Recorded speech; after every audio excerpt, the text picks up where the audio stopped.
ನಮಸ್ಕಾರ ರಿವ್ಯೂ ಚಾನೆಲ್ಗೆ ಸ್ವಾಗತ. ನಾನು ಸೌಖ್ಯ ಗಾಂವ್ಕರ್. ಪಾರ್ಲಿಮೆಂಟಲ್ಲಿ ಯಾವ ರೀತಿ ಗದ್ದಲ ಕೋಲಾಹಲ ಸೃಷ್ಟಿಯಾಗಿದೆ, ರಾಹುಲ್ ಗಾಂಧಿ ಅವರ ಅಬ್ಬರ ಆರ್ಭಟದಿಂದ ಅದಕ್ಕೆ ಬಿಜೆಪಿ ಏನು ಆ್ಯಕ್ಷನ್ ತಗೊಳ್ತಾ ಇದೆ, ಎಲ್ಲ ರಿಪೋರ್ಟ್ಸ್ ನಿಮ್ಮ ಮುಂದೆ ಇಟ್ಟಿದ್ದೀವಿ. ಸದ್ಯ ಈಗ ಕೇಂದ್ರ ಮಂತ್ರಿ ರಿಲೀಸ್ ಮಾಡಿರುವಂತಹ ಸ್ಫೋಟಕ ವಿಡಿಯೋ ಕೈಪಾಳ್ಯಕ್ಕೆ ಬಿಗ್ ಶಾಕ್ ಕೊಡ್ತಾ ಇದೆ. ಮತ್ತೊಂದು ಕಡೆ ರಾಹುಲ್ ಗಾಂಧಿ ಅವರ ಸಂಸದ ಸ್ಥಾನಕ್ಕೆ ಸಂಬಂಧಪಟ್ಟಂತೆ ಮೋಷನ್ ಈಗ ಮೂವ್ ಮಾಡ್ತಾ ಇದ್ದಾರಲ್ವಾ, ಅಸಲಿಗೆ ಬಿಜೆಪಿ ಸರ್ಕಾರ ಯಾವ ತೀರ್ಮಾನವನ್ನು ತಗೊಂಡಿದೆ? ಸಂಸದ ಸ್ಥಾನ ಈಗ ವೋಟ್ಗೆ ಹೋಗತ್ತಾ? ರಾಹುಲ್ ಸಂಸದ ಸ್ಥಾನ, ಅದ್ರ ಬಗ್ಗೆ ಮಹತ್ವದ ಡೆವಲಪ್ಮೆಂಟ್ ಬಗ್ಗೆ ಡೀಟೇಲ್ಸ್ ಇರ್ತಾ ಹೋಗ್ತೀವಿ. ಮಿಸ್ ಮಾಡಿದ್ರೆ ನಮ್ಮ ಚಾನಲ್ನ ಸಬ್ಸ್ಕ್ರೈಬ್ ಮಾಡಿ, ನಿಮ್ಮ ಅಭಿಪ್ರಾಯ ಕಮೆಂಟ್ ಮಾಡಿ ತಿಳಿಸಿ. ಎಸ್ ವೀಕ್ಷಕರೇ, ನಿನ್ನೆ ಕಿರಣ್ ರಿಜಿಜು ಅವರೇ ತಿಳಿಸಿದ್ರು ಪ್ರಿವಿಲೇಜ್ ಮೋಷನ್ ಮೂವ್ ಮಾಡ್ತೀವಿ ರಾಹುಲ್ ಗಾಂಧಿ ಅವರ ವಿರುದ್ಧ, ಯಾಕಂದ್ರೆ ಅವರು ಸಂಸತ್ತಿನ ನಿಯಮಾವಳಿಗಳನ್ನ ಮುರಿದಿದ್ದಾರೆ ಅಂತ.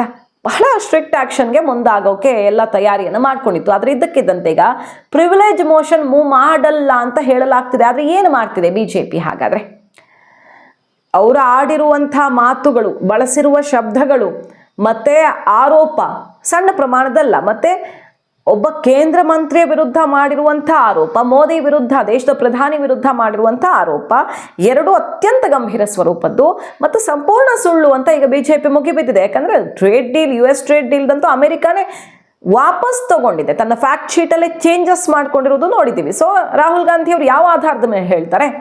ಸೈನ್ ಮಾಡಿಬಿಟ್ಟಿದ್ದಾರೆ ಅಂತಾರೆ. ಇನ್ನೂ ಸೈನ್ ಆಗಿದೆಯಾ ಟ್ರೇಡ್ ಡೀಲು? ಅದೆಲ್ಲ ಬಂತಲ್ವಾ. ಈಗೇನು ಮಾಡ್ತಿದೆ ಬಿಜೆಪಿ ಅಂತ ಕೇಳಿದ್ರೆ, ಸದ್ಯಕ್ಕೀಗ ರಾಹುಲ್ ಗಾಂಧಿ ಅವರನ್ನು ಟರ್ಮಿನೇಟ್ ಮಾಡೋದಕ್ಕೆ, ಅಂದರೆ ರಾಹುಲ್ ಗಾಂಧಿ ಮೆಂಬರ್ಶಿಪ್ಪನ್ನು, ಅವರ ಮೆಂಬರ್ ಆಫ್ ಪಾರ್ಲಿಮೆಂಟ್ ಅಲ್ವಾ, ಅವರು MP ಟರ್ಮಿನೇಟ್ ಮಾಡೋದಕ್ಕೆ ನಿಶಿಕಾಂತ್ ದುಬೆ ಅವರು ಮೋಷನನ್ನು ಮೂವ್ ಮಾಡಿದ್ದಾರೆ. ನೋಟಿಸನ್ನು ಸ್ಪೀಕರ್ ಕೊಟ್ಟು ಸಬ್ಸ್ಟ್ಯಾಂಟಿವ್ ಮೋಷನನ್ನು ಬಿಜೆಪಿ ಏನು ಮೂವ್ ಮಾಡ್ತಿದೆಯಲ್ವಾ, ಇಲ್ಲಿ ವೋಟಿಂಗ್ ಹೋಗುತ್ತೆ, ಫಸ್ಟ್ ಚರ್ಚೆ ಆಗುತ್ತೆ.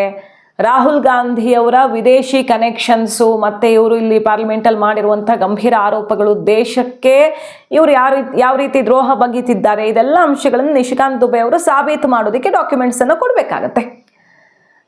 ಯಾವ್ಯಾವ ಫೌಂಡೇಶನ್ ಜೊತೆ ಇವರು ಕನೆಕ್ಟೆಡ್ ಇದ್ದಾರೆ, ಯಾವ್ಯಾವ ದೇಶವನ್ನು ಇವರು ಸುತ್ತಿದ್ದಾರೆ, ಯಾವ್ಯಾವ ದೇಶಕ್ಕೆ ಹೋಗಿ ಬಂದು ಇವರು ಏನೇನು ಮಾಡಿದ್ದಾರೆ, ಮತ್ತು ಇಲ್ಲಿ ಪಾರ್ಲಿಮೆಂಟಲ್ಲಿ ಇವರು ಆಡಿರುವ ಮಾತುಗಳು, ನಡ್ಕೊಂಡಿರುವ ರೀತಿ ದೇಶಕ್ಕೆ ಏನು ಪ್ಲಸ್ ಆಗಿದೆ, ಇದರೆಲ್ಲ ಬಜೆಟ್ ಮೇಲೆ ಚರ್ಚೆ ಮಾಡಬೇಕಿತ್ತು. ಬಜೆಟ್ಗೆ ಪ್ಲಸ್ ಆಗುವಂಥ ಯಾವ ಪಾಯಿಂಟು ಮಾತಾಡಿಲ್ಲ ಅವರು. ಟ್ರೇಡ್ ಡೀಲ್ ಬಗ್ಗೆ ಮಾತಾಡೋಕೆ ಶುರು ಮಾಡಿದ್ರು. ಸಂಪೂರ್ಣವಾಗಿ ದೇಶವನ್ನು ಮಿಸ್ಲೀಡ್ ಮಾಡಿ ಎಲ್ಲಿ ತನಕ ಹೋಗ್ಬೋದು, ಇದು ಕೃಷಿಗೆ ಅನ್ಯಾಯ, ಮಹಾ ಅನ್ಯಾಯ ಅಂತ ಹೇಳಿದಾಗ, ಒಂದು ಅತಿ ದೊಡ್ಡ ಟ್ರೇಡ್ ಡೀಲ್ ಆಗ್ತಿರುವಾಗ ದೇಶದಲ್ಲಿ ದಂಗೆ ಹೇಳ್ಬೋದಪ್ಪ. ಸರಿ, ಇಲ್ಲಿ ಅಂಥದ್ದು ಆಗಿದೆ ಅನ್ನೋದಕ್ಕೆ, ಟ್ರೇಡ್ ಡೀಲಲ್ಲಿ ನಮ್ಮ ಅಗ್ರಿಕಲ್ಚರ್ಗೆ ಅನ್ಯಾಯ ಆಗಿರೋದಕ್ಕೆ ಒಂದು ಸಾಕ್ಷಿಯನ್ನು ರಾಹುಲ್ ಗಾಂಧಿ ಅವ್ರು ಕೊಡಬೇಕಿತ್ತು, ದಾಖಲೆಯನ್ನು ಕೊಡಬೇಕಿತ್ತು. ಇಲ್ಲ ಟ್ರೇಡ್ ಡೀಲ್ ಅಗ್ರಿಮೆಂಟ್ ಕಾಪಿಯನ್ನು ಕೊಡಬೇಕಿತ್ತು. ಆಗಿದೆಯಾ ಟ್ರೇಡ್ ಡೀಲು? ಇನ್ನೂ ನೆಗೋಷಿಯೇಷನ್ನೇ ನಡೀತಿದೆ.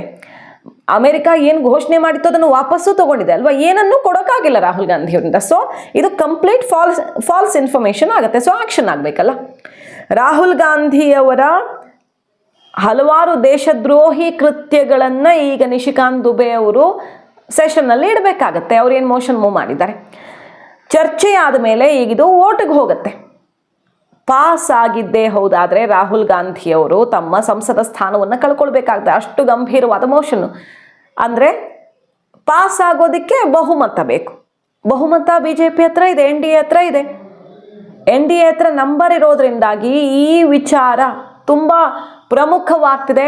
ನಿಶಿಕಾಂತ್ ದುಬೆ ಅವರು ಅತಿ ದೊಡ್ಡ ಹೆಜ್ಜೆಯನ್ನು ತಗೊಂಡಿದ್ದಾರೆ. ಇನ್ನು ಮುಂದೆ ಇವರು ಎಲೆಕ್ಷನ್ಗೆ ನಿಲ್ಲದಂತೆ ಮತ್ತು ಈಗಿರುವ MP ಸ್ಥಾನ ಟರ್ಮಿನೇಟ್ ಮಾಡುವಂಥ ಆಕ್ಷನ್ ಆಗಬೇಕು. ಆ ನಿಟ್ಟಿನಲ್ಲಿ ನಾನು ಎಲ್ಲ ಏನೇನು ಪ್ರೊಸೀಜರ್ ಮಾಡಬೇಕು ಮಾಡ್ತೀನಿ ಅಂತಿದ್ದಾರೆ. ಸೊ ರಾಹುಲ್ ಗಾಂಧಿ ಅವರು ಹೆಂಗೆ ಸಿಡ್ದೆದ್ದಿದ್ದಾರೆ ನೋಡಿ, ಪತ್ರಕರ್ತರ ಮೇಲೆ ಕಿಡಿಕಾರ್ತಾರೆ. ಇದ್ರ ಬಗ್ಗೆ ಪ್ರಶ್ನೆ ಕೇಳಿದ್ರೆ, ನೀವೇನು ಕೀವರ್ಡ್ ಬರುತ್ತಾ ನಿಮ್ಗೆ ಅಲ್ಲಿಂದ ಮೇಲಿಂದ, ನೀವೇನು BJP ಅಪಾಯಿಂಟ್ ಮಾಡಿರೋ ಜರ್ನಲಿಸ್ಟ್ಗಳ ಅಂತ ಕಿಡಿಕಾರಿ ಒಳಗಡೆ ಹೋಗ್ತಾರೆ. ಸೊ ಈ ಸಲದ ಬಜೆಟ್ ಸೆಷನ್ ರಣಾಂಗಣವಾಗ್ತಿದೆ. क्योंकि किसी MP के खिलाफ यदि कोई आरोप लगाते हैं, मैं उनकी तरह जो है नियम कानून का हत्या करने वाला आदमी नहीं, या उनकी तरह दादागिरी से जो है ये संविधान नहीं चलाने की बात है. मैंने एक सब्सटेंसिव मोशन दिया है, उसमें मैंने जिक्र किया है कि कैसे ये सोरोस फाउंडेशन के साथ, फोर्ड फाउंडेशन के साथ, USAID के साथ मिलकर थाईलैंड जाते हैं, कंबोडिया जाते हैं, वियतनाम जाते हैं, US जाते हैं, भारत विरोधी ताकतों के साथ किस तरह से मिले हुए रहते हैं. इनकी सदस्यता भी रद्द हो और इनको जिंदगी भर के लिए चुनाव लड़ने के लिए डिबार भी कर दिया जाए. ये आप लोगों को कीवर्ड्स देते हैं क्या? ಇದರ ನಡುವೆ ಇನ್ನೊಂದು ವಿಡಿಯೋ ಬಿಟ್ಟಿದ್ದಾರೆ ಕಿರಣ್ ರಿಜಿಜು ಅವರು. ಏನದು ವಿಡಿಯೋ?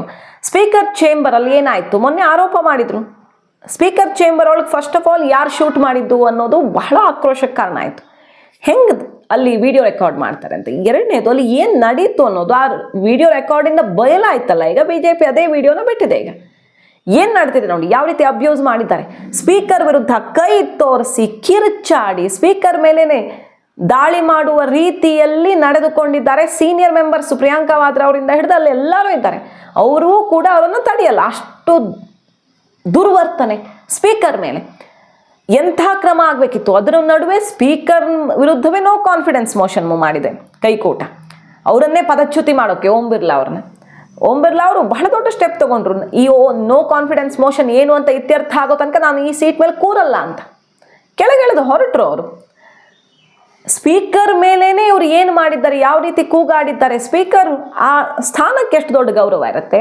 ಸ್ಪೀಕರ್ ಚೇಂಬರ್ ಅಲ್ಲಿ ನಡ್ಕೊಳ್ಳುವ ರೀತಿ ಆಯ್ತು ನೋಡಿ ಇವರು ಅಸಲಿಯತ್ತು ಅಂತ.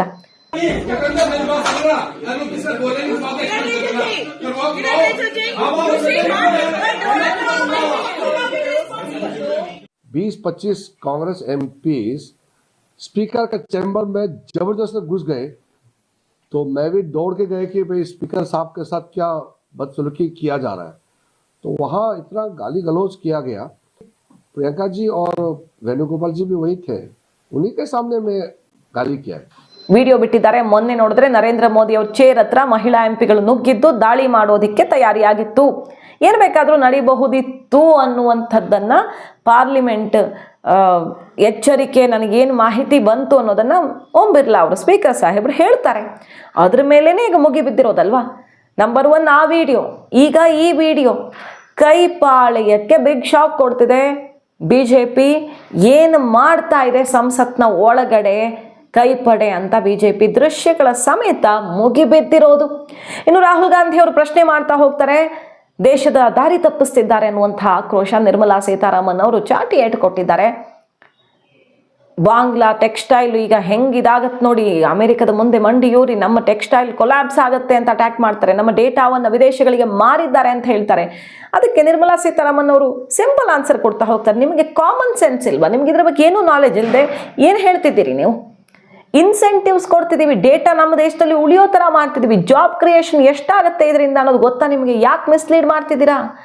ಮತ್ತು ನಾವು ಫುಡ್ ಸೆಕ್ಯೂರಿಟಿ, ಟೆಕ್ಸ್ಟೈಲು, ವಿವಿಧ ಕ್ಷೇತ್ರಗಳಿಗೆ ಎಷ್ಟು ಫಂಡ್ ಇಟ್ಟಿದ್ದೀವಿ.